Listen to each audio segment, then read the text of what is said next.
ప్రసాద్ ఇల్లంటే పద్ధతులకు సాంప్రదాయాలకు నిలయం. ఆ ఇంట్లో ఏ చిన్న వేడుక జరిగినా సరే అది ఒక పెద్ద పండుగలా సాగాల్సిందే. ఆ ప్రతి వేడుకను వెనక ఉండి నడిపించేది, విజయవంతం చేసేది ఆ ఇంటి పెద్ద కోడలు అనామిక. ఆ రోజు ఆ ఇంట్లో వరలక్ష్మి వ్రతం. అనామిక తెల్లవారుజామునే లేచి పూజా ఏర్పాట్లు చేయటంలో నిమగ్నమైంది. ఆ సమయంలో అవని, అంజలి ఇంకా నిద్ర లేవకపోవటంతో అనామిక వాళ్ళని పిలిచింది. అవని, అంజలి, తెల్లారింది, లేవండి. వరలక్ష్మి వ్రతం పూజకి చాలా ఏర్పాట్లు చేయాలి, త్వరగా లేవండి. అప్పుడు అవని, అంజలి ఇంకా బెడ్ మీదే ఉన్నారు. ఏంటక్క, ఇంకా టైం 6 కూడా కాలేదు, కాసేపు ఆగలేస్తాంలే. అవునక్క, నీకు నిద్ర రాకపోతే నువ్వు వెళ్ళి పనులు చేసుకో, మమ్మల్ని కాసేపు ప్రశాంతంగా నిద్రపో నువ్వు. నీ ఇష్టం, కానీ ముహూర్త సమయానికి పూజ పూర్తి కావాలి కదా అని పిలిచాను. కాసేపు పడుకునే రండిలే. అనామిక వారిపైన కోపగించుకోకుండా పూజా మందిరాన్ని శుభ్రం చేసి పూలమాలలు, మామిడి తోరణాలు కట్టి ఇల్లంతా ఎంతో అందంగా అలంకరించింది. అప్పుడే ప్రసాదు, శారదమ్మ నిద్రలేచి హాల్లోకొచ్చారు. శారదా, ఓసారిటి చూడు, ఇల్లంతా ఎంత అందంగా తయారైందో. లక్ష్మీదేవి ఈ రోజే మన ఇంట్లో కొలువై ఉంటుందనిపిస్తుంది. నిజమేనండి అనామిక, నీలాంటి కోడలో ఏ ఇంటికైనా దొరకడం పూర్వజన్మ సుకృతమమ్మ. తెల్లవారక ముందు లేచి ఇన్ని పళ్ళు ఒక్కదానివి ఎట్లా చేసావు తల్లి? అత్తయ్య, మీ ఆశీస్సులుంటే ఎంత పనైనా చిటికలో అయిపోతుంది. ఇంతలో అవని, అంజలి ఇద్దరూ నిద్రమోహాలతో హాల్లోకొచ్చారు. వచ్చారా మహారాళ్ళు? అనామికను చూసి ఎప్పటికి నేర్చుకుంటారమ్మా మీరు? 8 గంటల వరకు నిద్రపోవడానికి సిగ్గుగా లేదు? అవునమ్మా, అనామికను చూసి బుద్ధి తెచ్చుకోండి. వ్రతం పెట్టుకుని ఇంత ఆలస్యంగా లేవటం పద్ధతి కాదుగా. అనామిక పని చూడు, ఎంత బాగా అలంకరించిందో చూడండి. మావయ్య, ప్రతిదానికి మమ్మల్ని తిట్టడం, అక్కడిని ఆకాశానికి ఎత్తేయడం మీకు అలవాటైపోయింది. చాలంజలి, వెళ్ళి స్నానాలు చేసిరండి. అనామిక, పూజ సామాన్లన్నీ సిద్ధంగా ఉన్నాయా తల్లి? అన్నీ సిద్ధంగా ఉన్నాయి అత్తయ్య.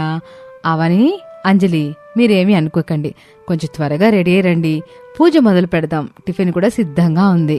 అవని, అంజలి ఇద్దరూ కోపంగా తమ గదుల్లోకి వెళ్ళిపోయారు. చూసావా అంజలి, పొద్దున్నే అత్తయ్య మావిళ్ళు మనల్ని ఎలా తిట్టారో. ఆ అనామిక అక్క కావాలని మనకంటే ముందే లేస్తుంది, అన్ని పనులు చేస్తుంది, మనల్ని విలన్లుగా చూపిస్తోంది. అన్ని పనులు చేసేసి ఆ క్రెడిట్ అంతా తనే కొట్టేయాలని ప్లాన్ చేస్తుంది. అవునవని అక్క, ఈ అత్తమామలకి వేరే పని లేదు, ఎప్పుడూ అనామిక భజన చేయడమే సరిపోయింది. ఇక పూజా సమయం. ఇరుగు పొరుగు మహిళలందరూ ప్రసాద్ ఇంటికి వచ్చారు. పూజ ప్రారంభమైంది. పొరుగున ఉన్న సుబ్బమ్మ, రాజమ్మ ఇల్లంతా తిరిగి చూస్తూ ముచ్చట పడుతున్నారు. శారదమ్మా, మీ ఇల్లు ఎంత అందంగా అలంకరించారో. అసలు ఆ తోరణాలు, పూలమాల చూస్తుంటే కొళ్ళు తిప్పుకోలేకపోతున్నాం. మీ చిన్న కోడలో డెకరేషన్ అంతా చేశారా ఏంటి? ఇదంతా నా పెద్ద కోళ్ళ అనామిక ఒక్కతే చేసింది. అనామికకున్న ఓర్పు, నైపుణ్యం వాళ్ళకి ఎక్కడి నుంచి వచ్చుద్ది? వాళ్ళకి బాధకం ఎక్కువ. అవునా శారదక్క? నిజంగా ఈ రోజుల్లో నీ పెద్ద కోడలు లాంటి కోడలు దొరకడం చాలా అదృష్టం. అవని, అంజలిలకి ఈ మాటలు విని ఒళ్ళు మండింది. ముఖాలు మార్చుకొని ఒకరినొకరు చూసుకున్నారు. విన్నావు అంజలి, అత్తయ్య అందరి ముందు మనల్ని ఎలా అవమానిస్తున్నారో? మనకి బద్ధకం ఎక్కువట, అనామిక మాత్రమే గొప్పదట. అవునక్క, నాకైతే ఇప్పుడే గొడవ పడాలనుంది, కానీ ఊర్లో వాళ్ళు ఉన్నారు కదా అని ఓపిక పడుతున్నాను. ఇక పూజ ముగింపు దశకు వచ్చింది. పంతులుగారు మంత్రాలు చదువుతూ హోమం చేస్తున్నారు. పూజకు కావాల్సిన ఒక్కొక్క వస్తువుని అడుగుతున్నారు. చూడమ్మా అనామిక, కాస్త అక్షింతలు, తమలపాకులు ఇటివ్వు తల్లి. అలాగే ఆ పంచామృతం గిన్నె ఎక్కడుంది? ఇదిగోని పంతులు గారు, తమలపాకులు ఇక్కడున్నాయి, అక్షింతలు సిద్ధంగా ఉంచాను, వాయినం ఇవ్వడానికి కావలసిన పళ్ళు కూడా ఇక్కడే ఉన్నాయి. శభాషమ్మాయి, పూజ మొదలైనప్పటి నుంచి ఒక్క వస్తువు కూడా మర్చిపోకుండా అడగ్గానే చేతికందిస్తున్నా. శారదమ్మా, పూజా సామాన్లన్నీ ఒక్కటి కూడా మిస్ కాకుండా తెచ్చారమ్మా, చాలా సంతోషం. అయ్యో పంతులు గారు, ఇవన్నీ నేనేం చూసుకోలేదండి, నా పెద్ద కోళ్ళ అనామికే స్వయంగా కొనుక్కొనొచ్చింది. పూజ అంతా పద్ధతిగా సాగడానికి తనే కారణం పంతులు గారు. అవునా శారదమ్మా, మీ ఇంట్లో అనామిక లాంటి కోడలుండటం మీరెంతో అదృష్టం చేసుకున్నారనుకోండి. అవునండి పంతులు గారు, మేం కూడా అదే అంటున్నాము, శారదక్క చాలా అదృష్టవంతురాలని. చుట్టుపక్కల మహిళలందరూ అనామికను పొగుడుతుంటే అవని, అంజలిలు మూలన నిలబడి తమను ఎవరూ పట్టించుకోవటం లేదని కుమిలిపోతున్నారు. అంజలి చూడు, ఇక్కడ అందరూ అనామిక భజన చేస్తున్నారు, మనం ఇక్కడ కోడలం కాదా? కనీసం మనల్ని పిలిచి ఒక మాట కూడా అడగడం లేదేంటి? అవునక్క, నా వల్ల కావట్లేదు. చుట్టాలందరూ వెళ్ళిపోయాక దీనికో పరిష్కారం ఆలోచించి తీరాల్సిందే. ఈ ఇంట్లో అనామిక ఉన్నంతకాలం మనకెలాంటి గౌరవం దక్కదు. మరుసటి రోజు ఉదయం అవని, అంజలి హాల్లో సోఫాలో కూర్చుని సీరియస్గా మాట్లాడుకుంటున్నారు. అప్పుడే ప్రసాదు, శారద హాల్లోకొచ్చారు. మావయ్య గారు, అత్తయ్య మీతో మాట్లాడాలి. ఏంటమ్మా అంజలి, ఏమైంది? మావయ్య గారు, మేము ఇంట్లో ఉండలేము. మేము మా భర్తలతో కలిసి వేరే కాపురం పెడదాం అనుకుంటున్నాం. ఏంటి అవనే, ఏంటి అంజలి అట్ట మాట్లాడుతున్నారు? ఎందుకు ఈ ఆలోచన వచ్చింది? అనాలోచిత నిర్ణయం కాదత్తయ్య ఇది. ఈ ఇంట్లో మాకు ఎలాంటి విలువ లేదు. ఏంటి అవనే, ఏం మాట్లాడుతున్నావు? ఎందుకు ఈ అనాలోచిత నిర్ణయం? అనాలోచిత నిర్ణయం కాదత్తయ్య. ఈ ఇంట్లో మాకు ఎలాంటి విలువ లేదు. ప్రతిదానికి మమ్మల్ని అవమానించడం, చులకనగా మాట్లాడడం మీకు అలవాటైపోయింది. అవునత్తయ్య, మమ్మల్ని ఇంట్లో అసలు కోడళ్ళగానే గుర్తించట్లేదు. అందరి ముందు మమ్మల్ని బద్దకస్తులని, ఏ పని చేతకాని వాళ్ళని తిడుతుంటే మేము ఎలా భరించాలి? ఈ మాటలు విని వంటింట్లో నుంచి అనామిక కంగారుగా బయటకొచ్చింది. అవని, అంజలి, ఏంటిది? నా వల్ల ఏమైనా తప్పు జరుగుంటే నన్ను క్షమించండి. నేను మిమ్మల్ని ఎప్పుడూ తక్కువ చేయలేదు కదా. చలక్క, నీ నాటకలాపు. నీ వల్లే అసలు ఇదంతా జరిగింది. నీ మంచితనాన్ని ప్రదర్శించుకుంటూ మమ్మల్ని విలన్లుగా మారుస్తున్నావు. నీవి ఇంట్లో ఉన్నంతకాలం మాకు ప్రశాంతత ఉండనే ఉండదు.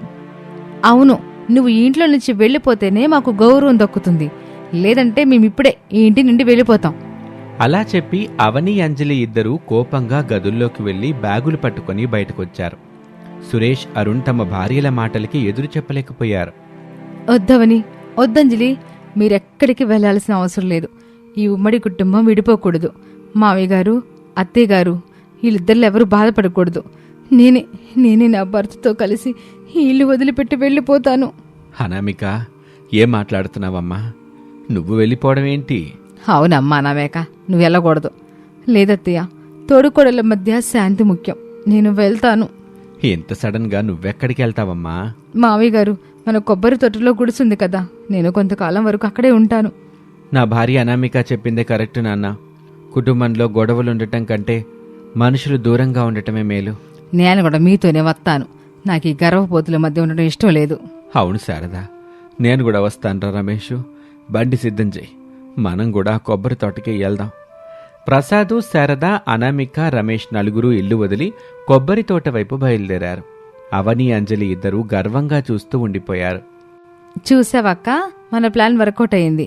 ఇప్పుడు ఇల్లంతా మనదే. ఇక మనల్ని అడిగేవాడే లేడు. అవునంజలి, మనకిప్పుడు స్వేచ్ఛ వచ్చింది.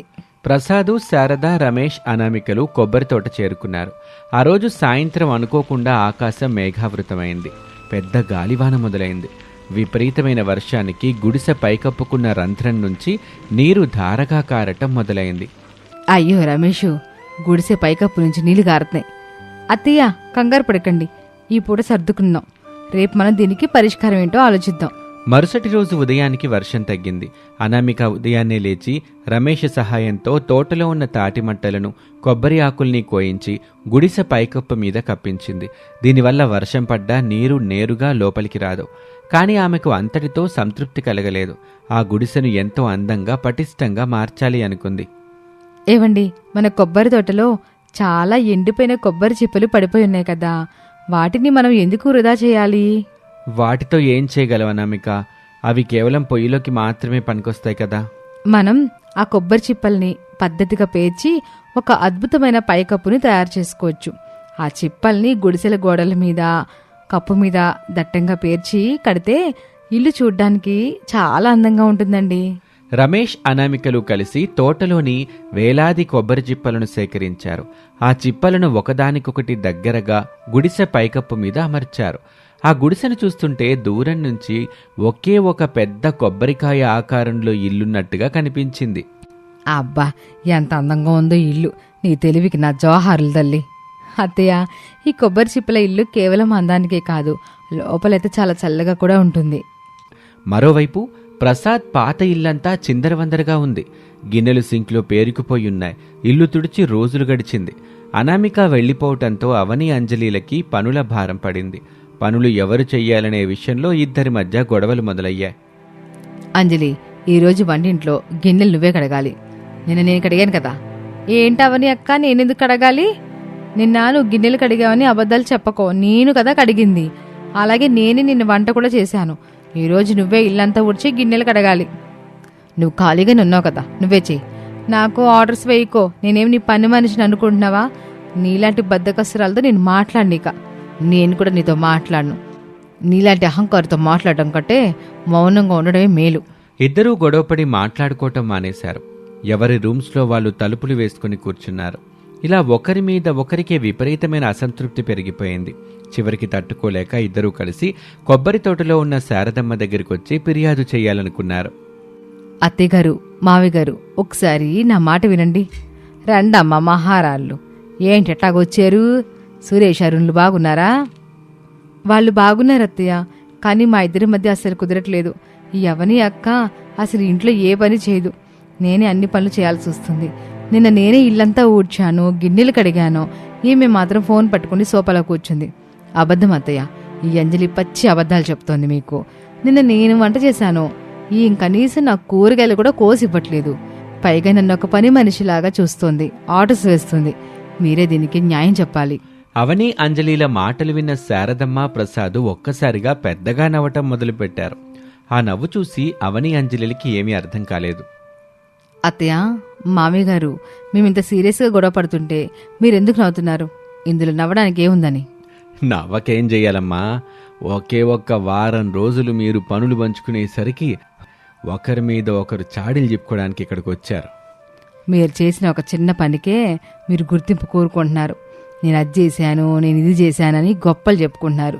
మరి అన్నమిక ప్రతి పనిని ఒక్కతే ఎవరి సహాయం లేకుండా చిరునవ్వుతో చేసింది. ఆమె ఎప్పుడైనా తన కష్టాన్ని మీ ముందు చెప్పుకుందా? ఎప్పుడైనా మీ నుండి గుర్తింపు కోరుకుందా? మీరు కేవలం ఓ వారం పనులకే కొట్టుకుంటున్నారే, అలాంటిది అనామికని మీరెందుకమ్మా అర్థం చేసుకోలేకపోయారు? అత్తగారు మావగారి మాటలు వినగానే అవని అంజలిల తలలు ఒక్కసారిగా తిరిగాయి. వారి కళ్ళల్లో నీళ్లొచ్చాయి. తాము చేసిన తప్పు వారికి పూర్తిగా అర్థమైంది. అత్తయ్య, మావయ్య గారు, మేము చాలా పెద్ద తప్పు చేశాం. అనామిక అక్క విలువ మాకిప్పుడు తెలిసింది. మా ఈర్ష్య వల్ల మేము దేవత లాంటి అక్కని దూరం చేసుకున్నాం. అవునత్తయ్య, అక్క లేకపోతే ఇల్లు ఎంత నరకంగా ఉంటుందో మాకు తెలిసింది. అంతలోనే తోటలోకి వెళ్లిన అనామిక అక్కడికి వచ్చింది. అవని, అంజలి ఎప్పుడొచ్చారు? బాగున్నారా? అక్క, మమ్మల్ని క్షమించక్క. నిన్ను ఎన్నో మాటలు అన్నాం, ఇల్లు వదిలి వెళ్ళిపోయేలాగా చేశాం. నీ మనసు చాలా విశాలమైందక్క. అవునక్క, నువ్వు లేకుండా మేము మా ఇంట్లో ఉండలేం. ప్లీజ్ అక్క, మళ్ళీ మన పాతింటికి వచ్చాయి. అందరం కలిసి ఉందాం. మేం కూడా నీకు అన్ని పనులు సహాయం చేస్తాం. పిచ్చి చెల్లెలారా, క్షమాపణలెందుకు? మనమంతా ఒకే కుటుంబం. నేను ఎప్పుడూ మీ మీద కోపంగా లేను. మనం మళ్ళీ అందరం కలిసి మన పాతింటికి వెళ్దాం. కానీ ఈ కొబ్బరి చెప్పుల ఇల్లు మనకి ఒక తీపి జ్ఞాపకంగా ఇక్కడే ఉంటుంది. శభాషమ్మా అనామిక, నీ ఓర్పు ఈరోజు మన ఇల్లు విడిపోకుండా కాపాడింది. ఉమ్మడి కుటుంబం యొక్క బలమేంటో నిరూపించావు. అవునండి, మన కోడళ్ళ ముగ్గురు ఇప్పుడు ఒకే ప్రాణం. రండి, మన పాతింటికి వెళ్ళి మళ్ళీ సంతోషంగా కలుసుందాం. ఆ రోజు నుంచి రామాపురంలోని ప్రసాద్ ఇల్లు మళ్లీ కలకల్లాడింది. అవని అంజలిలు తమ తప్పు తెలుసుకొని అనామికకు ఎంతో గౌరవం ఇచ్చారు. అనామికకు అన్ని పనుల్లో సహాయం చేయటం కూడా మొదలుపెట్టారు. ఆ కొబ్బరి తోటలోని కొబ్బరి చిప్పల ఇల్లు వారి అన్యోన్యతకు, అనామిక వివేకానికి ఒక సజీవ సాక్ష్యంగా నిలిచిపోయింది. మనుషుల మధ్య ప్రేమ అనురాగం ఉంటే ఏ సమస్యనైనా జయించొచ్చని ఆ కుటుంబం నిరూపించింది. ఇది వాల్టి కథ. మరొక ఆసక్తికర కథలో మళ్ళీ కలుద్దాం. అంతవరకు సెలవు, నమస్తే. ప్రసాద్ కుటుంబం తరతరాల నుంచి వస్తున్న వస్త్ర వ్యాపారం చేస్తుంది. ఊళ్ళో వారికి ఒక పెద్ద బట్టల షాప్ ఉంది. రమేష్, సురేష్, అరుణ్లు రోజూ షాప్కి వెళ్లి వ్యాపారం చూసుకుంటారు. కానీ వస్త్ర వ్యాపారం చేసే కుటుంబం కాబట్టి ఇంట్లో కూడా ఎప్పుడు బట్టల మోపులు, చీరల డబ్బాలు ఉండటం మామూలు విషయమే. పెద్ద కోడలు అనామిక దానిని తమ వృత్తిలో భాగంగా భావిస్తుంది. కానీ మోడర్న్గా ఉద్యోగాలు చెయ్యాలి అనుకునే అవని అంజలిలకి మాత్రం ఇంట్లో ఎప్పుడూ ఈ బట్టల గోల చిరాకు తెప్పిస్తుంది. అయ్యో, ఏంటో ఇల్లు. ఇంట్లో ఎక్కడ చూసినా చీరలు, బట్టలు, డబ్బాలేనా? కనీసం ప్రశాంతంగా కూర్చోటానికి హాల్లో కొంచెం స్పేస్ కూడా లేదు. ఇంట్లో కూడా ఈ చీరల గోల ఏంటి మనకి? అవునక్క, మన ఫ్రెండ్స్ ఎవరైనా ఇంటికి రమ్మనాలంటే భయమేస్తుంది నాకు. ఏదో షాప్లోని గోడౌన్లాగా ఉంటుంది మన ఇల్లు. మన ఇంట్లో ఈ పాత పద్ధతుల వ్యాపారం ఎప్పటికి మారుతుందో ఏవో. ఏంటి అవని, ఏంటి అంజలి, లేవగానే నోటు దురుసు మాటలేంటి? ఇది మన తాతల కాలం నాటి వృత్తి. ఈ గొడ్డలే మనకి తిండి పెడుతున్నాయి. మన వృత్తిలో భాగమైన వాటిని చూసి చిరాకు పడ్డవేంటి అసలా? అవని, అంజలి, కోప్పడకండమ్మా. వస్త్ర వ్యాపారం చేసే మన ఇంట్లో బట్టలుండడం చాలా సహజం కదా. ఇవి కేవలం బట్టలు కావు, ఇవి మన ఇంటికి లక్ష్మీదేవి స్వరూపం. కొంచెం అడ్జస్ట్ అవ్వడం నేర్చుకోవాలి కదా. అడ్జస్టింగా? అక్క, నువ్వెప్పుడు ఆ పాత పద్ధతులకే సపోర్ట్ చేస్తావు. మేం మాత్రం ఈ చిరాకు అసలు తట్టుకోలేకపోతున్నాం. అనామిక చెప్పింది అక్షరాల నిజం. వస్త్ర వ్యాపారం మన ప్రాణం. రమేషు, సురేషు, అరుణ్ అందరూ రెడీ అయ్యారా? షాప్కి టైం అవుతుంది, త్వరగా వెళ్ళాలి. రెడీ నాన్న.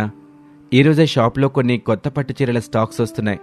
అవునన్నా, మేం కూడా రెడీ. పదండి, అందరం కలిసి షాప్కి బయలుదేరదాం. ఇక మగవాళ్ళందరూ షాప్కి వెళ్ళిపోయారు. కొద్దిసేపటికే ఇంటికి కొందరు పక్కింటి వాళ్ళు తమ చుట్టాలతో వచ్చారు. శారద, అనామిక వాళ్ళకి చాలా ప్రేమతో అడిగిన చీరలు చూపించి అమ్మటం మొదలుపెట్టారు. కానీ అవని, అంజలిలకి అది చిరాగ్గా అనిపిస్తుంది.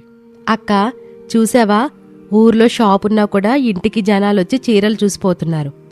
మన అత్తయ్య, అనామిక అక్క వాళ్ళకి ఇక్కడే అన్ని చీరలు చూపిస్తున్నారు.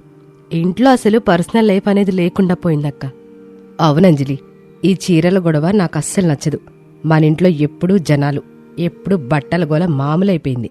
ఇలా ఉండగా ఓ 2 రోజుల తర్వాత ప్రసాద్ వస్త్ర వ్యాపారానికి ఒక పెద్ద ఆర్డర్ వచ్చింది. ఒక పెద్ద ధనవంతుల కుటుంబం నుంచి పెళ్లి చీరలకి ఆర్డర్ వచ్చింది. వాళ్ళు ఇంటికి రాలేరు కాబట్టి ప్రతిష్టాత్మకమైన పట్టు చీరలు, గార్మెంట్స్ అన్నీ డైరెక్ట్గా వాళ్ళ భవనానికి తెచ్చి చూపించమని అడిగారు. పెద్ద ఆర్డర్ రావటంతో ప్రసాద్ కుటుంబంలో సందడి మొదలైంది. రమేష్ షాప్ నుంచి బెస్ట్ చీరలు, డిజైనర్ గార్మెంట్స్ అన్నీ బాక్సుల్లో ప్యాక్ చేశాడు. ప్రసాద్తో కలిసి అందరూ కారులో వెళ్లి చీరలు చూపిద్దామని చెప్పారు. శారదా, అనామిక త్వరగా రెడీ అవ్వండి, మనం ఆ ధనవంతుల భవనానికి వెళ్ళాలి. ఇది చాలా పెద్ద ఆర్డర్, లక్షల్లో బిజినెస్ జరుగుద్ది. అవని, అంజలి మీరు కూడా రండమ్మా. మీ మోడర్న్ టేస్ట్ కూడా వాళ్ళ అమ్మాయిలకి చూపించొచ్చు. ఇంట్లో ఉండి బోరు కొడుతుంది, మీతో రావడానికి మేము రెడీ మావయ్య గారు. అవునక్క, నేను ఫ్రెష్గా కార్ రైడ్ వీడియో తీస్తాను, పదండి త్వరగా రెడీ అవుదాం. ప్రసాద్, శారద, అనామిక, రమేష్, అవని, అంజలి కారులో బయలుదేరారు. ఆ ధనవంతుల భవనం చాలా అందంగా పెద్ద కోటలాగా ఉంది. అనామిక, శారదలు చాలా ఓర్పుతో వాళ్ళ ఇంట్లో వాళ్ళకి బెస్ట్ పట్టు శారీస్ చూపించారు. అవని, అంజలిలు కూడా డిజైన్స్ సెలెక్ట్ చేయటంలో సహాయం చేశారు. దాంతో ఆ హెవీ ఆర్డర్ కన్ఫర్మ్ అయింది. ఇక వాళ్ళు ఇంటికి తిరిగి ప్రయాణమయ్యారు. అమ్మయ్య, వ్యాపారం చాలా బాగా జరిగింది. అనామిక నాతో పాటు చాలా ఓర్పుగా నిలబడింది. ఆ ధనవంతుల కుటుంబం మన కలెక్షన్స్ చూసి ఫిదా అయిపోయారు. అవును శారద, మన అనామిక తెలివితో వాళ్ళ చాయిస్ త్వరగా సెలెక్ట్ అయిపోయింది. రమేషు, కారు ఫాస్ట్గా నడుపు. మావయ్య గారు, మాకు చాలా ఆకలవుతుంది. మధ్యాహ్నం నుంచి అసలు ఏమీ తినలేదు. ఈ హైవే మీద ఏవైనా మంచి రెస్టారెంట్స్ ఉన్నాయా? అవును మావయ్య, నాకు కూడా కడుపులో ఆకలిగా ఉంది. త్వరగా కార్ని ఎక్కడైనా రెస్టారెంట్ దగ్గర ఆపండి. అమ్మా, ఇంకాసేపట్లో మన ఇల్లు వచ్చుద్దిగా. ఆగండి, ఇంటికి వెళ్ళాక అన్నమేక విడివేడి అన్నం ఉండుద్ది, హాయిగా తిందాం. అత్తయ్య, ఇంటికి వెళ్ళడానికి ఇంకా 1 అవర్ పైన పడుతుంది. అప్పటి వరకు మేము ఆకలితో చచ్చిపోవాలా ఏంటి? కారు హైవే మీద వెళ్తుంది. అనుకోకుండా ఆకాశమంతా నల్లటి మబ్బులు కమ్ముకున్నాయి. ఒక్కసారిగా భారీ వర్షం మొదలైంది. దాంతో హైవే మీద విజిబిలిటీ అస్సల్లేదు. కారు నడపటం చాలా కష్టంగా మారింది. రమేషు, వాన చాలా ఎక్కువగా ఉందిరా, ముందు రోడ్డేమీ కనిపించట్లా. కారు ఆపి పక్కనుంచటం మంచిది. అవునన్నా, ఇలాంటి సమయంలో హైవే మీద యాక్సిడెంట్లు అయ్యే ఛాన్సెస్ ఎక్కువగా ఉంటాయి. ఎక్కడైనా షెల్టర్ చూసి కారు ఆపేస్తాను. రమేష్ కారుని దారి పక్కన ఉన్న ఒక ధాబా దగ్గర ఆపాడు. హెవీ రెయిన్ వల్ల అందరూ త్వరగా ధాబాలోకి వెళ్లారు. అది చాలా పాతగా క్లోజ్డ్గా ఉంది. అయ్యో, ఇది క్లోజ్డ్ డాబాలా ఉంది. ఇక్కడ కనీసం తినటానికి బిస్కెట్స్ ప్యాకెట్స్ కూడా లేవు ఇక్కడ. అవును, కనీసం ఇక్కడ వేడిగా టీ దొరికే పరిస్థితి కూడా లేదు. ఈ వర్షంలో మేము ఆకలితో ఇలాగే ఉండాలా ఏంటి? అమ్మా అవని, అంజలి కంగారు పడకండమ్మా. ఇది క్లోజ్డ్ దాబానే, కానీ ఇది మన దాబానే. ఇది మన దాబానా? అవును రమేషు, ఈ మధ్యే నేను మన షాప్ ప్రాఫిట్స్తో ఈ హైవే దాబాని కొంచెం తక్కువ ధరకు కొన్నాను. నిజమా అండి? మాకు చెప్పకుండా ఇంత ప్రాపర్టీ కొన్నారా మీరు? నానా, చాలా మంచి పని చేశారు. హైవే మీద ఉన్న ఈ ల్యాండ్ చాలా వాల్యుబుల్. కానీ దీన్ని ఎలా రన్ చేయాలని మీరు ఆలోచించేశారు? అనామిక హైవే మీద వెళ్తున్న కార్లు, ట్రక్కుల్ని అబ్జర్వ్ చేస్తుంది. మావయ్య గారు, మీ ఆలోచన చాలా గొప్పది. ఈ వర్షాకాలంలో హైవే మీద చాలా మంది వెళ్తారు. వాళ్ళకి ఈ చలికి చాలా వేడిగా రుచిగా తినాలని ఉంటుంది. ఇందులో మనం ఒక ఫుడ్ ధాబా ఎందుకు పెట్టకూడదు? అక్క, ఫుడ్ ధాబా? ఎవడికి వంట వచ్చని రెస్టారెంట్ నడుపుతావు నువ్వు. అవని, నీ చేతి వంట చాలా బాగుంటుంది కదా, నువ్వు అంజలి కలిసి వంట చేయండి, నేను మేనేజ్మెంట్ చూసుకుంటాను. కాస్త కష్టపడితే ఈ హైవే మీద మన ధాబా చాలా ఫేమస్ అవ్వచ్చు. వావక్క, సూపర్గా చెప్పావు. ఈ రైనీ సీజన్లో హాట్ స్పైసీ ఫుడ్ని హైవే మీద వెళ్లే వాళ్ళు లొట్టలు వేసుకుంటూ తింటారు. నేను ఫొటోస్ వీడియోలతో ఆన్లైన్లో మన ధాబాని ధూమ్ధామ్ చేస్తాను. 2 వారాల తర్వాత హైవే ధాబా ఫుల్గా రెడీ అయిపోయింది.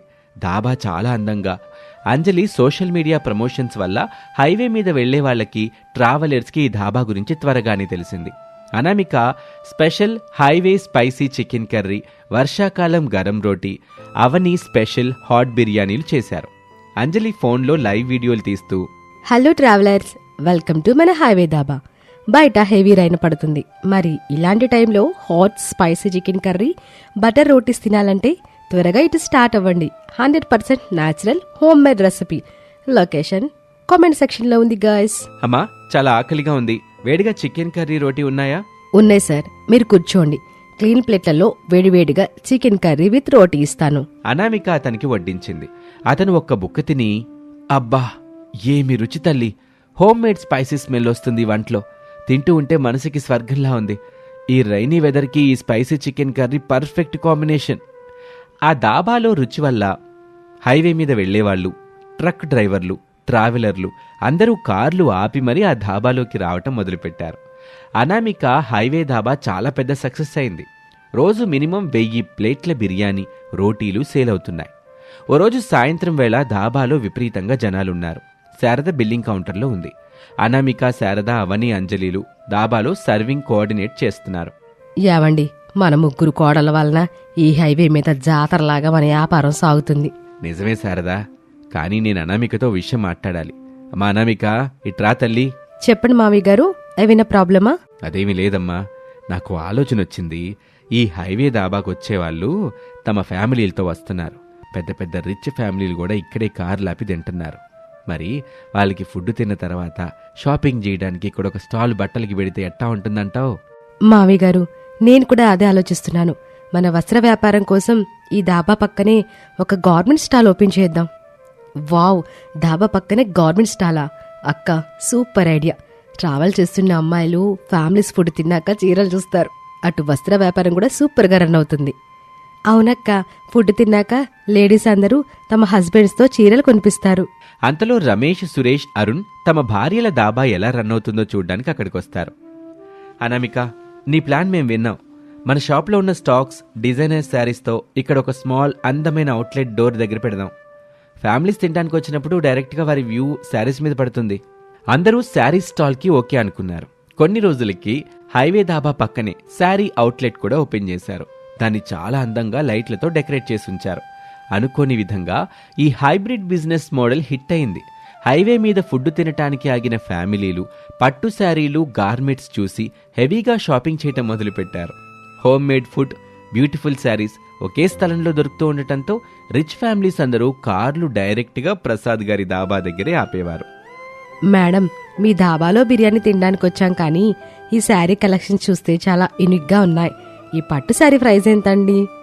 కేవలం 5,000 మేడం. ఇది డైరెక్ట్గా ఫ్యాక్టరీ ప్రైస్ మేడం. స్వచ్ఛమైన వీవింగ్ డిజైనింగ్ శారీ మేడం. ఇది చాలా బ్యూటిఫుల్గా ఉంది. నేను 3 శారీస్ తీసుకుంటాను.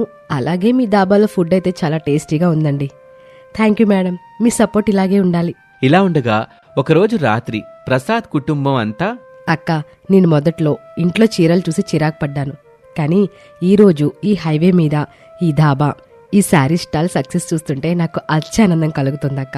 నీ ఆలోచన మా అందరి జీవితాన్ని మార్చేసిందక్క. అవునక్క, హోమ్ మేడ్ ఫుడ్ అలాగే వస్త్ర వ్యాపారం ఒకే చోట హిట్ అవ్వడం నీ క్రియేటివ్ మైండ్ పుణ్యమే. మనం కలిసి ఉంటే ఇలాంటి బిజినెస్లు ఎన్నో సక్సెస్ అవుతాయి. మావయ్య గారి దృఢ సంకల్పం, మీ అందరి హెల్ప్తో ఈరోజు మన హైవే ధాబా అందరికీ ఫేవరెట్ ప్లేస్ అయ్యింది.